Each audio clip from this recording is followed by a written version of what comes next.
Mm, el mejor momento del día. Un café espabilante, que siempre ando dormida. Una conversación con alguien inteligente, de temas fascinantes. Y libros, claro que sí. Libros como siempre, porque de eso va Trevolarium, de libros. Así que, claro que sí. Quiero contarte una historia que estudié hace 20 años en mi carrera y que me gustó tanto que todavía la recuerdo, fíjate tú, después de 20 años. Es la historia de la Revolución Verde de los años 60, 70. En aquella época había un sueño que era el de alimentar a todo el mundo, a todo el planeta.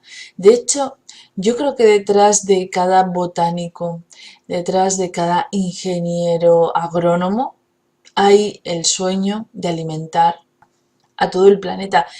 Y si no existe ese sueño, ¿para qué trabajas?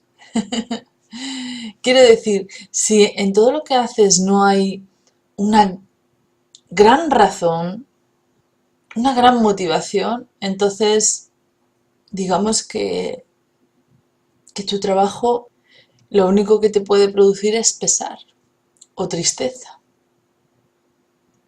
o la sensación de que vagas por el mundo sin una gran cosa que hacer, pienso yo. Bueno, pues sí, detrás de aquellos ingenieros agrónomos, de aquellos botánicos de aquella época existía el sueño de alimentar el mundo. Y entonces empezaron a crear una serie de tecnologías para mejorar pues la producción de cosechas y de hecho además de aquellos estudios o de aquellos descubrimientos pues realmente sí consiguieron alimentar a mucha gente después, ¿no? Porque bueno, pues latifundios han ido creciendo a lo largo del tiempo en nuestra era y se ha conseguido además pues cosechar en, en grandes extensiones con mayor éxito, rotar mucho más las cosechas de tal manera de poder hacer una o dos cosechas en un ciclo, en lo que antes era un ciclo, con lo cual sí, se ha conseguido alimentar a muchas personas. Y en nuestra historia de hoy existe ese pequeño gran sueño pues, de esos agrónomos que crearon lo que ellos llamaron la Revolución Verde. Y fueron a instaurarla en distintos sitios del planeta con el fin de que en esos sitios pues se instaurara con éxito y tuviera pues esas posibilidades de crecimiento. Hay que tener en cuenta dos cosas. En primer lugar, hay que tener en cuenta que aquellas personas quizá tenían un gran sueño, pero no sabían las consecuencias que iba a haber después, ¿no? Consecuencias, pues, por ejemplo, de erosión del suelo, consecuencias de elementos químicos, consecuencias, pues también de monopolio de semillas, todo ese tipo de cosas que ha habido después, ¿no? Pero bueno, en aquella época el sueño era alimentar el planeta. Y uno de los lugares donde intentaron hacer todo eso fue en los Andes. En los Andes querían utilizar técnicas de explotación de cultivos para que pues, los indígenas de la época tuvieran fórmulas para conseguir alimentos a gran escala. Y ahí se toparon con algo con lo que no contaban. Se toparon con que el cultivo en los Andes es un cultivo espiritual, es una conexión clara y directa con la Pachamama. Y la Revolución Verde en los Andes fue un auténtico desastre. La manera en cómo los indígenas de los Andes cultivan la papa, por ejemplo, en la zona de altura, pues es de una forma muy particular, muy personal. E incluso ellos, por ejemplo, consumen una serie de alimentos que no podríamos consumir a nivel masivo.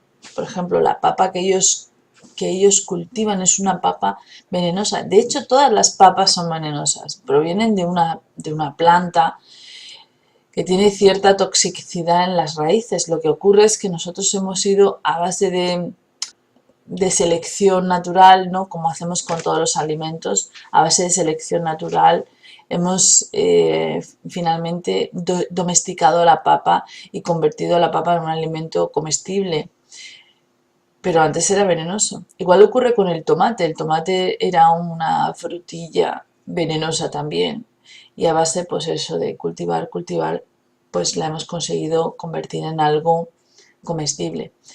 Ellos todavía siguen tomando géneros o, como se dice, especies de papas que todavía siguen siendo tóxicas. Y hacen una cosa muy curiosa. Normalmente cuando recogen esas papas, que directamente no se pueden comer, las llevan a una zona alta de los Andes, las dejan allí para que se congelen, porque es una zona donde pues ya las temperaturas son bastante bajas y entonces la papa se congela y al día siguiente cuando llega el sol, cuando el sol sale y descongela la papa, la pisan, de tal manera que van rompiendo unas fibras que son las que ocasionan pues ese veneno, esa toxicidad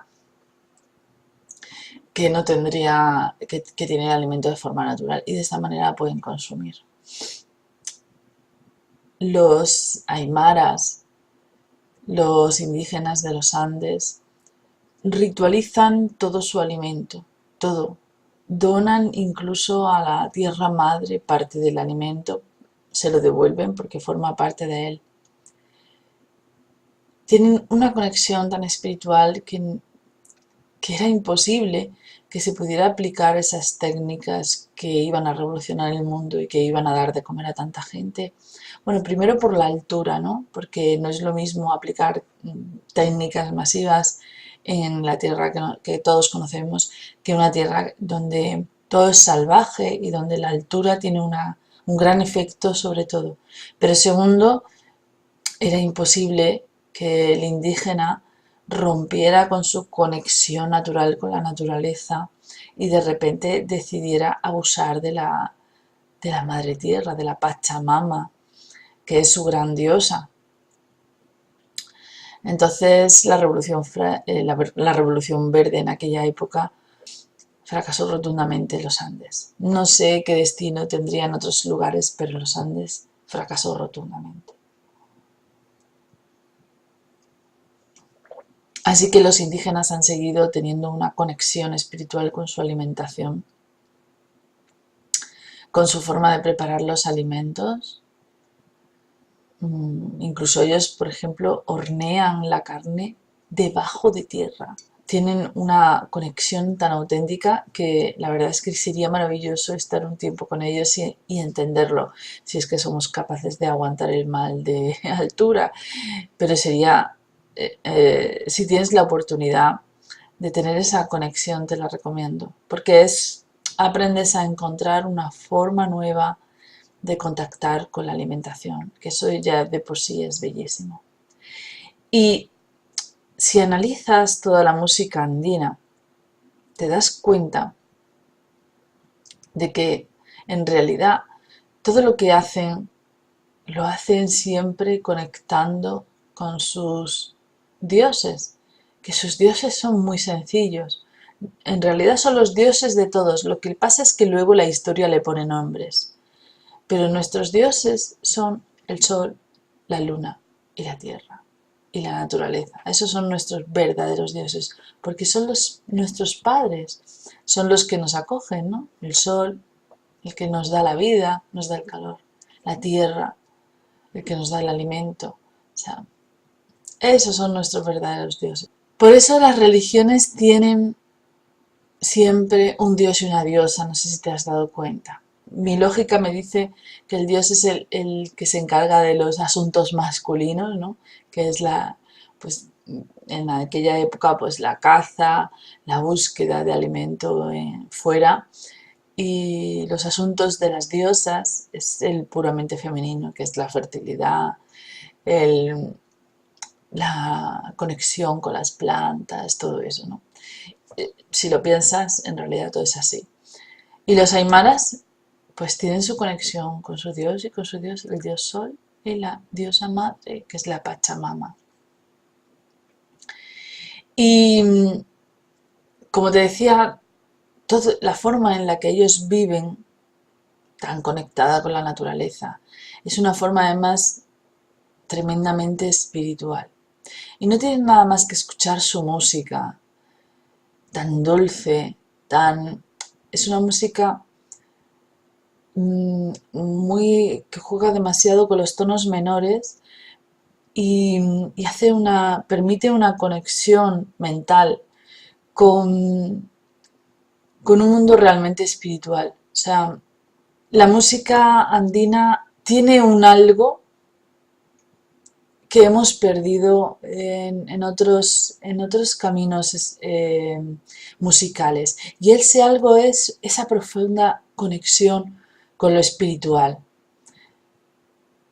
esa profunda conexión con el sol y con la tierra, con los dioses que nos amparan, que verdaderamente nos amparan, que son reales, que están ahí, que los puedes ver, porque tú a otros dioses mágicos, pongamos Baco, el dios del vino, que fíjate que sigue siendo un dios real, ¿no? De algo que está ahí.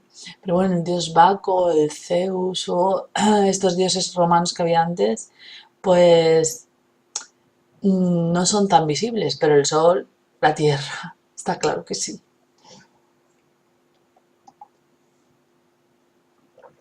Y eso es lo que yo veo cuando escucho música andina. Esa conexión increíble entre lo que es visible y lo esencial, ¿no? Lo que es invisible a los ojos, como se decía en el Principito, ¿no? Lo que es invisible a los ojos, que es lo esencial. Y ellos lo reflejan a través de su música. Te voy a poner un trocito de una canción que ya era hora de que hablara de esta autora. Es una canción de Suyai. Ella siente y conoce esa sensación increíble de la música indígena andina y la trabaja personalmente pues con su propia flauta y ha compuesto una serie de canciones. Bueno, ella es compositora, pero compone desde el punto de vista, o sea, tiene no una clara influencia de la música andina, sino que está sumergida en la música andina, o sea, que ella compone música andina. Y de esta manera puedes escuchar, o sea, si te pongo este trocito de Suyai, que además es un disco que está disponible en Trevolarium, podrás escuchar esto que te digo, ¿no? Esta conexión, esto que hace que sea imposible que el mundo occidental pueda invadir el mundo andino de una manera estrepitosa como se intentó hacer con la Revolución Verde. Porque no se puede romper los lazos invisibles de lo maravilloso. Y la vida en los Andes, en esa montaña tan altiva, en esas circunstancias tan increíbles, tan duras. Unas personas que son maestras y que algún día deberíamos intentar convertirlas en nuestras maestras, visitándolos y escuchándolos. Son capaces de conseguir de la naturaleza todo lo que necesitan mediante sus sistemas del secado de la papa para utilizarlas en el futuro, mediante el uso de de la lana para sus ropajes, mediante el uso de la cochinilla para colorear sus lanas con esos colores tan intensos que tienen de forma natural, donde no existe la fibra sintética, donde no existe el colorante artificial, donde se utiliza una piedra de alumbre para fijar un colorante que viene de una planta o que viene de un pequeño insecto, ¿no? De un pequeño parásito de una hoja de nopal. Y donde pues cocinan sus alimentos haciendo un hoyo en el suelo y siempre, siempre, siempre agradecen todo lo que reciben de la Madre Tierra y del Padre Sol, algo que nosotros hace ya mucho tiempo que no hacemos. Así que te voy a poner una canción de Suyai para que puedas entender toda esa belleza de la magia andina, de la vivencia en las montañas, que a nosotros nos llega un simple eco, pero un eco maravilloso. Brindo mi café por la conexión con la naturaleza.